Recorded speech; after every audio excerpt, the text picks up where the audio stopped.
దీన్ని పక్కన పెట్టి ఏదైతే కాంగ్రెస్ పార్టీ చాలా స్పష్టంగా మేము ఇచ్చిన 6 గ్యారెంటీలు దానితో పాటు 428 ఏదైతే స్కీమ్స్ని ప్రజలకు అందించాలని ఒక దృఢ సంకల్పంతో మేముంటే 20 రోజులే ప్రభుత్వం పడిపోతుంది 6 నెలల్లో కూడా ప్రభుత్వం ఉండదని చెప్పి ఇష్టం వచ్చినట్టు ఒక అహంకారిత పూరిత వ్యాఖ్యలు ఏదైతే కేంద్రంలో అధికారంలో ఉన్న బీజేపీ పార్టీ ప్రతిపక్షంలో ఉన్న బీఆర్ఎస్ పార్టీ ఇద్దరు కూడా ఇష్టం ఉన్నట్టు మాటలు మాట్లాడితే దీన్ని జీర్ణించుకోలేక ఇది తప్పు ఈ ప్రభుత్వము ఈ ప్రజా పరిపాలన కొనసాగాలి ఒంటెద్దు పోగడ కల్వకుంట్ల చంద్రశేఖరరావు సోటి నాయకునికి బుద్ధి చెప్పాలనే ఉద్దేశంతో బీఆర్ఎస్ పార్టీలో ఉన్న కొంతమంది శాసనసభ్యులు ప్రజలకి మెరుగైన పరిపాలన అందాలి ఈ గ్యారెంటీలు అమలు జరగాలి రేవంత్ రెడ్డి గారు ముఖ్యమంత్రిగా ఉంటేనే ప్రతి తల్లి ఏ కల అయితే తెలంగాణను దృష్టిలో పెట్టుకొని కన్నదో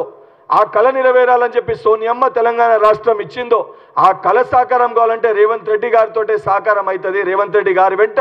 మేము ఉండాలనే ఉద్దేశంతో సంబంధించిన వాళ్ళు మాట్లాడిన మాటలకి గుణపాఠం చెప్పే విధంగా వాళ్ళకి సంబంధించిన ఎమ్మెల్యేలు పార్టీలో చేరుతారు ఎక్కడ కూడా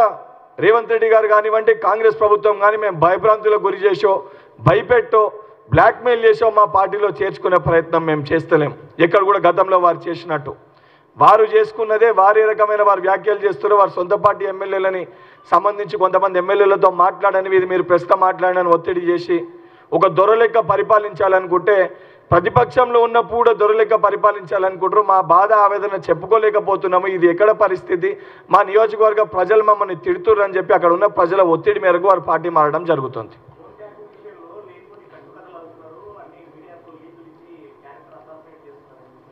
ఇప్పుడు ఏదైనా ఎంక్వైరీ జరుగుతున్నప్పుడు కంప్లీట్గా ఎంక్వైరీ బయటకు వచ్చినప్పుడు సంబంధించిన ఆఫీసర్స్ ఇచ్చిన స్టేట్మెంట్సే రికార్డ్ చేస్తారు ఫోన్ ట్యాపింగ్ జరిగిందనేది వాస్తవం అనేది అందరికీ తెలిసిన విషయము ఫోన్ ట్యాపింగ్ చేసిర్రు అనేది దానికి చాలా స్పష్టంగా ఏదైతే సంబంధించి మీడియా కథనాల్లో పట్టుకున్న ఏదైతే బై ఎలక్షన్స్ టైంలో పట్టుకున్న డబ్బు కానివ్వండి సంబంధించిన వ్యక్తులు కానివ్వండి ఫిలిం యాక్టర్స్ది కానివ్వండి చేసినట్టు కనబడ్డది అండ్ టైం ఉంది కదా ఎందుకు గుమ్మడికాయ దొంగ ఎవరంటే పదే